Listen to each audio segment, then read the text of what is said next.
How do you solve a big and massive problem?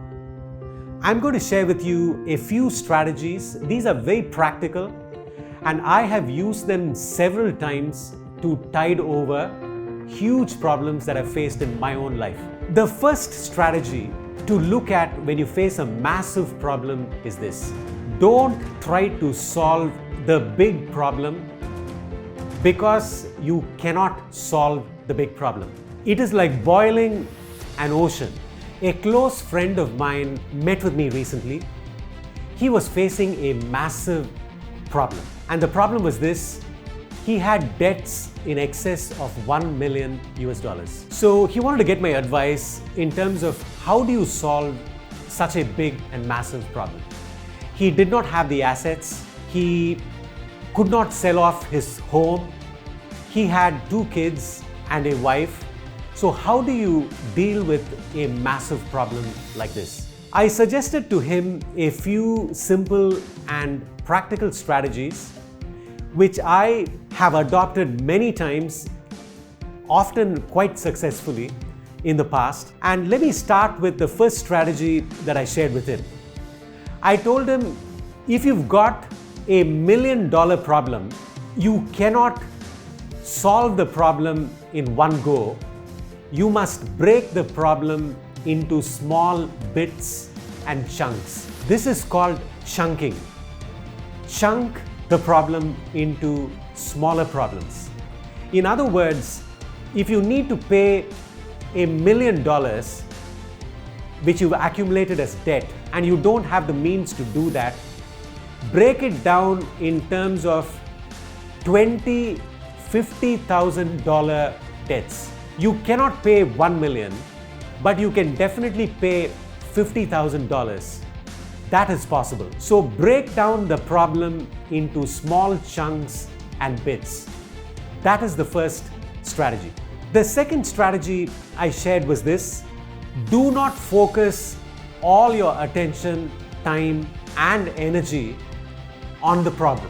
Focus 75% of your time on solutions and 25% of the time on the problem. This is a dramatic shift in your perspective. When you focus 100% of the time on the problem, you get overwhelmed, you get paralyzed, you get completely mobilized, and you cannot generate ideas because your mind is petrified with fear. The third strategy is this: ask yourself, what is the big learning from this challenge and problem you're facing? Were you extremely careless? Were you absent-minded? Did you not focus your time and energy on the important things? Were you not financially savvy? So when you learn something from this problem, it becomes a lifetime tool that you can deploy and employ in the future so that you don't get into a problem like this again.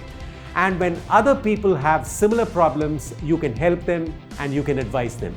So learn from the problem. The next solution or strategy is this: take small action. It is very difficult to take action when you're paralyzed. So do not take big actions. Take small actions, take baby steps. Just take a small action today. Then take another small action tomorrow. Action stops you from being immobilized and paralyzed. The final strategy would be this: look at the problem as a challenge. Don't even use the word problem.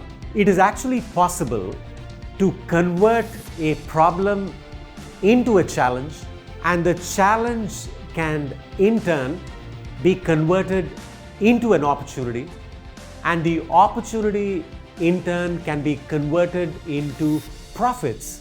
In other words, what I'm saying is this: transform this problem from being an obstacle into a stepping stone, and finally into an opportunity and profits.